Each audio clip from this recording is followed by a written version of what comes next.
Hello, my creepies, and welcome back to the mortuary.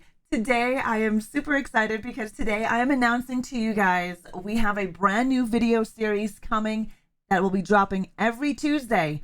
And the video series is going to be my insights, my opinions, and discussion with background on the franchise of the Texas Chainsaw Massacre.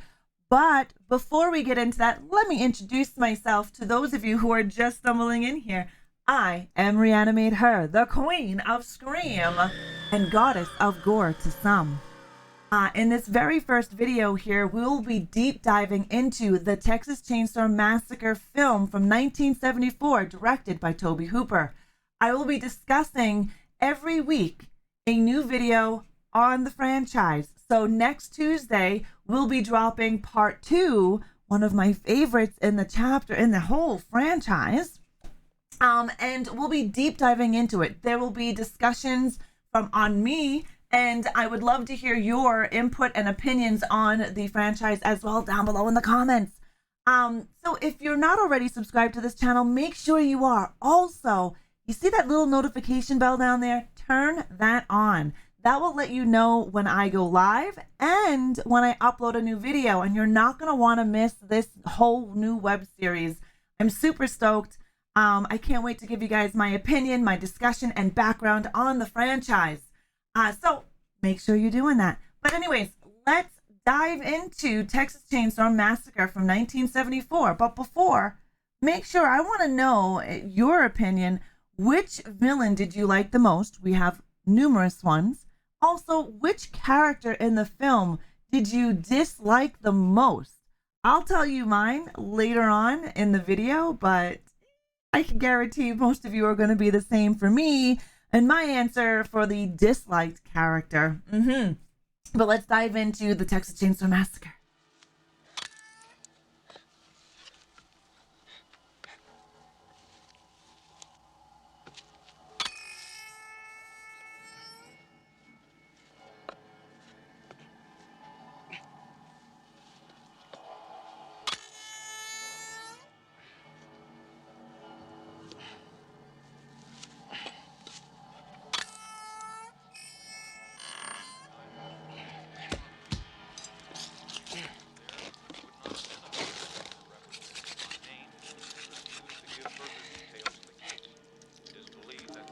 Is only one of a series to be handed down as a result of a special grand jury investigation. Grave robbing in Texas is this hour's top news story.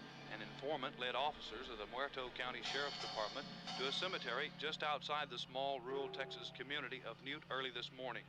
Officers there discovered what appeared to be a grisly work of art, the remains of a badly decomposed body wired to a large monument. A second body was found in a ditch near the perimeter of the cemetery. Subsequent investigation has revealed at least a dozen empty crypts, and it's feared more will turn up as the probe continues. Deputies report that in some instances, only parts of a corpse had been removed. The head, or in some cases, the extremities removed, the remainder of the corpse left intact. Evidence indicates the robberies have occurred over a period of time. Sheriff Jesus Maldonado refused to give details in the ghoulish case and said only that he did have strong evidence linking the crime to elements outside the state. Area residents have reportedly converged on the cemetery, fearing the remains of relatives have been removed. No suspects are in custody as the investigation at the scene continues. Oil storage units continue to burn out of control at the huge Texaco refinery near the Texas-Louisiana border. 3 storage units exploded into flames during the night, killing at least 3 workers and injuring a dozen more. Firefighting units from 3 Texas cities continue to battle the Holocaust in an effort to confine 40-foot flames. Smoke from the fire is visible. So how did you like the opener of TCM? For me, seeing that for the first time, it gave me chills.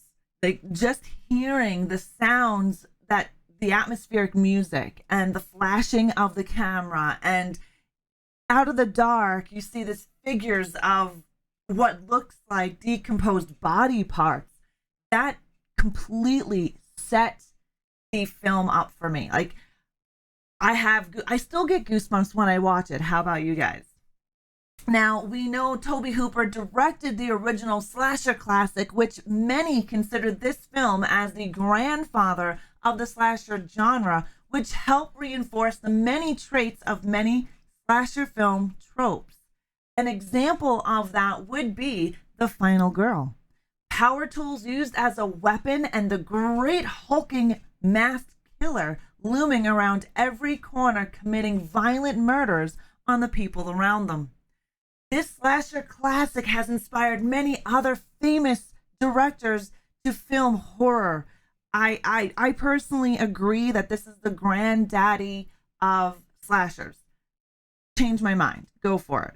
But I do agree. This is where we see horrific violence, if you think about it, in mainstream. And for the most part, Tobe actually kept a lot of the visual violence and language out of the camera sight. Yeah, I know. Anyways, we do know that Tobe Hooper was inspired by a few different outlets when creating the Texas Chainsaw Massacre, and one of them being the serial killer Ed Gein, who committed crimes in the 1950s. Ed Gein has been an inspiration, and I hate to use that word, an inspiration on numerous horror films and thrillers throughout history. As you know, Ed Gein inspired the films such as Psycho, yeah, and Silence of the Lambs.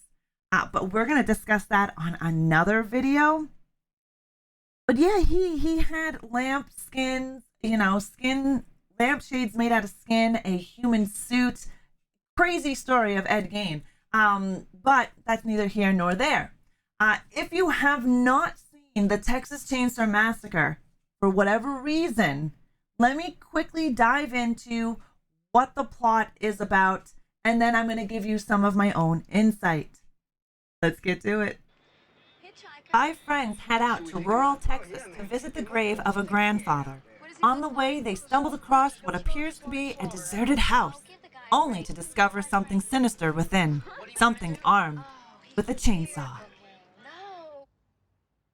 Doesn't that look like a wholesome, fun road trip?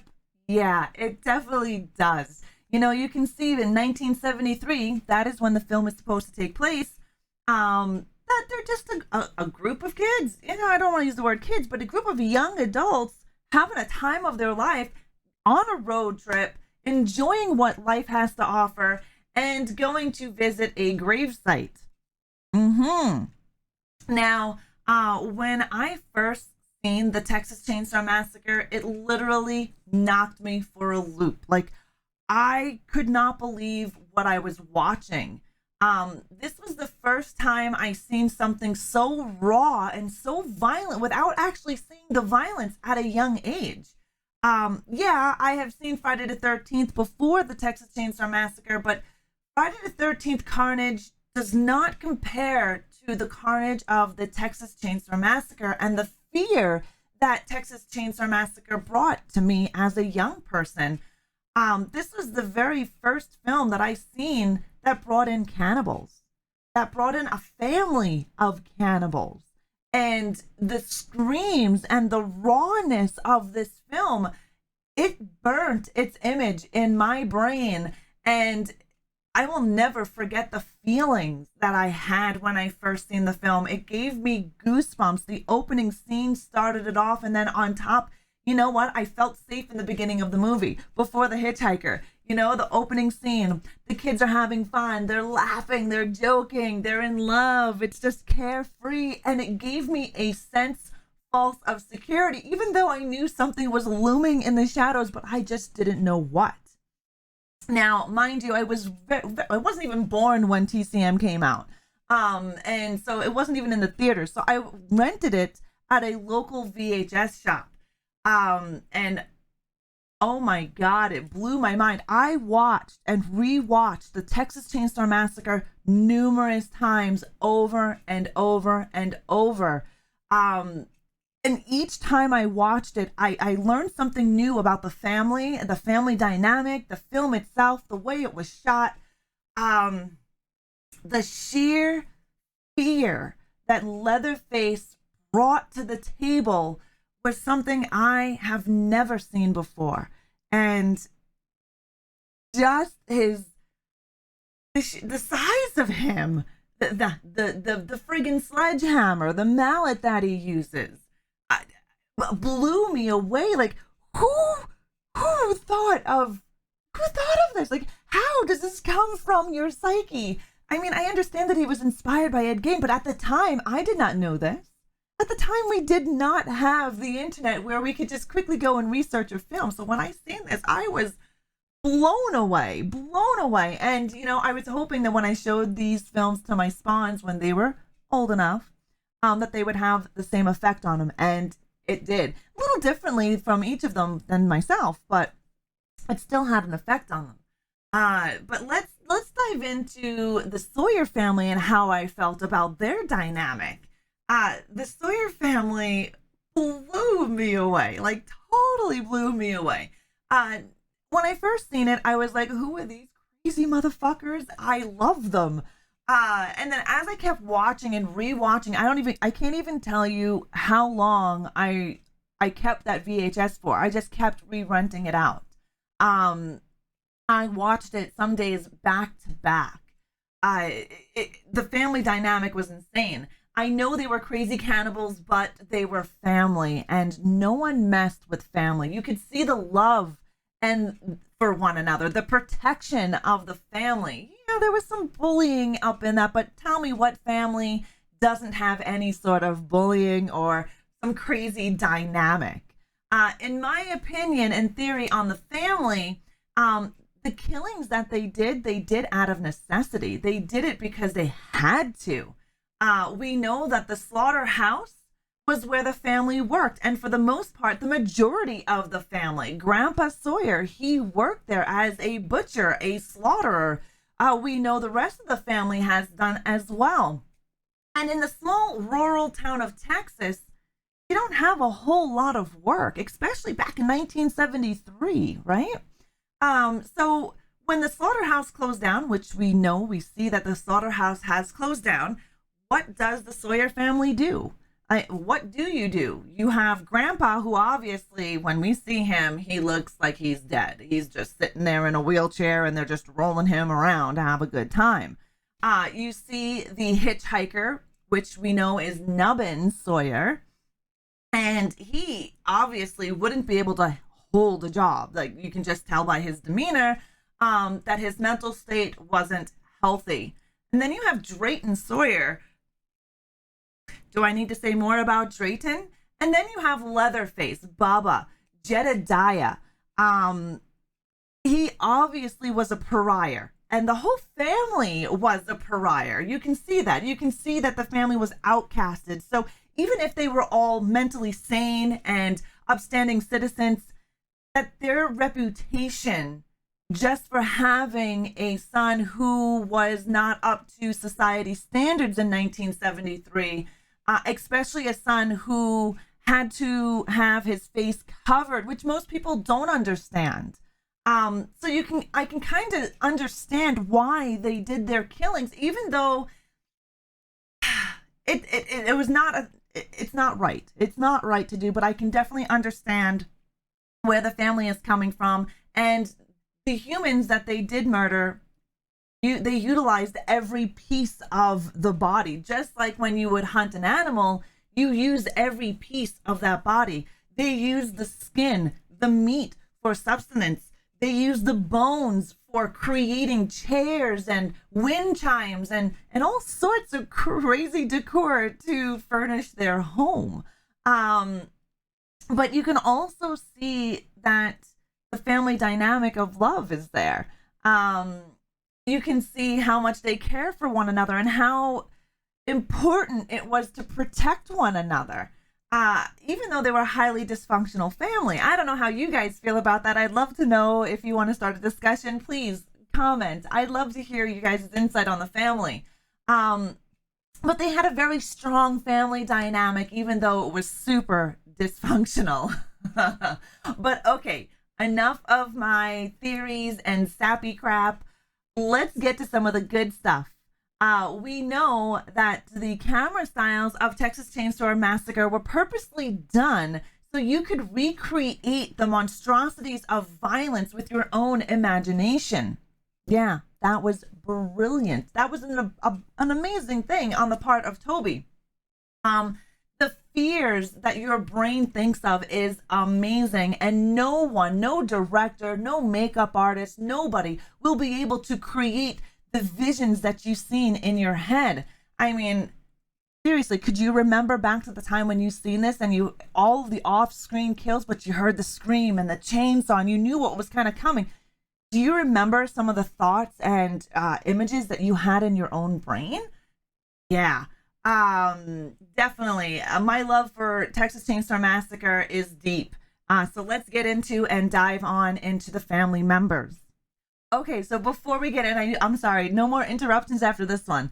I want to do a quick side note. Ever since the Texas Chainsaw Massacre video game and new movie has been released, we have been seeing people come up with theories and stories and mentioning W.E. Slaughter. Now, if you missed any of my videos on the TCM trailer reaction, you can get it over here.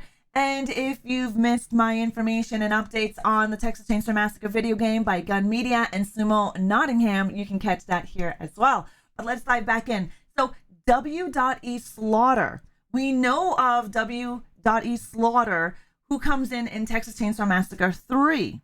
But did you know that there was a reference to W.E. Slaughter in the very first film in 1974? So do you remember the gas station that Drayton Sawyer owns? Well, there is a sign, as you can see here, that says, "We Slaughter Barbecue." Yeah, We Slaughter Barbecue. I know. The continuity of this franchise is really crazy. I think it's one of the craziest chapters in lore in horror history. That is my opinion. Now, we're going to talk more about W.E. Slaughter later on in the web series when we hit Texas Chainsaw Massacre 3, Leatherface. We'll talk and dive deep into that and the backgrounds of those characters. So remember to get that notification button that's down there. All right. Now, the Sawyer family is a cannibalistic family that we see in the very first few chapters of Texas Chainsaw Massacre. Its family members include Drayton Sawyer, Nubbin Sawyer, Chop Top Sawyer, Leatherface, aka Jedediah, Grandpa, and Grandma. Let's get into it. And this lovely person is Drayton Sawyer, also known as the Old Man. He is the cook and the older brother of Jedediah, Nubbins, and Chop Top. He also owns the family gas station where we get to see We Slaughter Barbecue. He is a tertiary antagonist in Texas Chainsaw Massacre, and we get to see him again as a secondary antagonist in Texas Chainsaw Massacre 2. We don't really know too much of Drayton's early life, but we can assume that his life was like the rest of the Sawyer family, pretty damn messed up. Just like the majority of the family, Drayton worked at the slaughterhouse in Newt before opening the gas station. In the very first film, you can see him working at nearby events. And in 74, doesn't really mention Drayton as being a villain, just being the family cook. We see more of Drayton's backstory in the comics. Now, this fun-loving guy is Nubbin Sawyer, who is also known as the Hitchhiker. He is one of the two eldest brothers. He appears in the Texas Chainsaw Massacre and in the first sequel, TCM 2. He is portrayed as a mentally unstable and murderous cannibal who loves to grave rob. Nubbins is the first family member we run into in the beginning of the film as the Hitchhiker. Now, Nubbins' name is not known in Texas Chainsaw Massacre 1. He is just known as the Hitchhiker. It is not until Texas Chainsaw Massacre 2 when Drayton says, "Come here, Nubbins." Nubbins also appears in the 2015 mobile version of Mortal Kombat X. Nubbins here, did you know, is the twin brother of none other, one of my secondary favorite characters, Chop Top, who we are going to be discussing next. Look at Nubbins. Don't you feel bad for him? Now, this party animal is one of my favorite Sawyers, and we don't get to fully meet him until Texas Chainsaw Massacre 2. But this guy right here is none other than Chop Top, aka Robert Bobby Sawyer. He is Nubbin's twin brother and a Vietnam soldier. We do not get to meet him, like I said, until TCM 2. But as with the rest of the Sawyer family, we don't know too much about Chop Top. According to Tobe Hooper, Chop Top was on his tour of duty in Vietnam at the time of 1973. This is where he receives his head injury, where he is fitted with a metal plate that has been grafted into his scalp. Now we know in the commentary from Tobe that Chop Top's character was originally the hitchhiker, but the character later evolved into a twin. Now, my numero uno of the Sawyer clan, the bad boy himself, Bubba Sawyer, aka Leatherface, who is also known as Jedediah Sawyer, the youngest brother who usually kills the victims. He wears a mask made of human skin.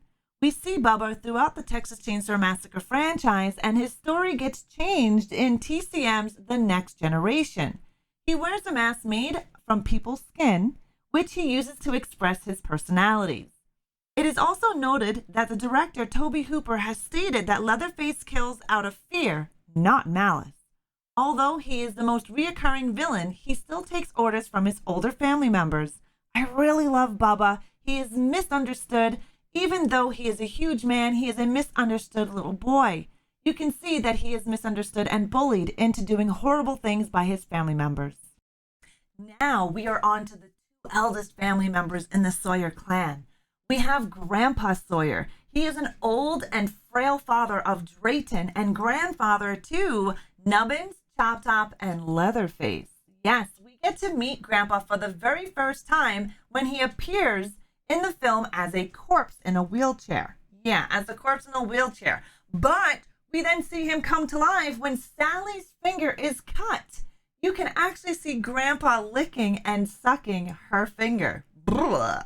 Anyways, Grandpa Sawyer is a butcher slash slaughterman and implied mass murderer. Grandpa is kept alive by drinking the blood of his family's victims. Snippets of Grandpa's history occur throughout the series. Now, in Texas Chainsaw Massacre 2, he's 137 years old. What? And according to Drayton Sawyer, Grandpa's strict liquid diet keeps him as a fresh rose. Every spring, the Atlas Rendering Company used to throw a big barbecue for Grandpa. Oh, he was the master. He was the only and one. He showed us all the business. We was raised in meat, except after the glory, here comes the shame. Atlas went to automation, the electrified cages, the cold steel chutes, the air-powered hit hammers. That drove Grandpa crazy, seeing things he doesn't like. Now we get to hear that in Texas Chainsaw Massacre 2. Yeah, Grandpa supposedly has a long line history of violence, mass murdering, and love killing the old way. So hence why the shutdown of the slaughterhouse, plus it was condemned for health reasons, so forth and so on. But let's get on to Grandpa's wife, the mother of the Sawyer clan. Yes, we do get to meet Grandma Sawyer, the wife of Grandpa Sawyer, but we really don't get too much of her in Texas Chainsaw Massacre 1. It's not until down the line do we get to know Grandma and get to see about her. Yes, we get to actually see more about her and Leatherface's mom, but we're not going to get into that right now. The first time we see Grandma, we see her obese corpse when the family has preserved her and originally kept her in the attic of the Sawyer house. Grandma Sawyer also makes an appearance in Texas Chainsaw Massacre 2 and in the comic book series Jason vs. Leatherface. Yeah, it's a crazy story. I really enjoyed the learning more about Texas Chainsaw Massacre, and once the internet came along, we get to learn more and more and more. Now, later in the franchise, the Texas Chainsaw Massacre 3 is where we get to meet more of the Sawyer family, and trust me, we will dive deep into those other episodes.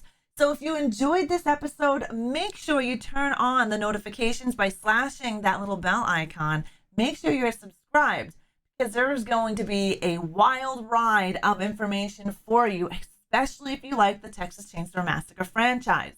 In my next video, I will be discussing Texas Chainsaw Massacre 2 and the history of some of the characters in the chapter. The Texas Chainsaw Massacre 2 is my most favorite film in the franchise due to its dark comedy and the fact that we get to finally meet Chop Top. Yes, we do.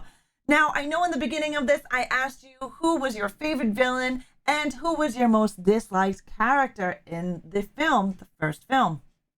My most favorite character, villain, is Leatherface Bubba. I love him to death. My least favorite character is Franklin. I know some people like Franklin, but that motherfucker, I am so glad he dies. Yes, I am. I cannot stand Franklin. No, I even to this day, I can't handle his voice. I mean, I've seen him in documentaries after the fact, and he's an okay, cool kind of guy. May he rest in peace. But in the film, you know. Anyways, thank you guys for watching, and I hope you did enjoy this info session on the Sawyer family from the film The Texas Chainsaw Massacre. If you enjoyed this and are not already subscribed to the channel, why not? Why not slash that little button down there and subscribe to the channel? Now you know I do special shout outs for each and every member of the Horde, whether you're here on YouTube or you're over on Twitch. And you do not have to be a Patreon or a YouTube membership to be shouted out here, because I am grateful for each and every one of you. But today's shout out is Rock Pit Knowledge. Love your guts, Paul Hammond. Thank you for the comments. And Ben Espinoza. Thank you for the amazing support. The awesome words over on Twitter. You are friggin' awesome. You guys rock. I love your guts. And until next time, my creepies, I will slash yous all later. Bye-bye.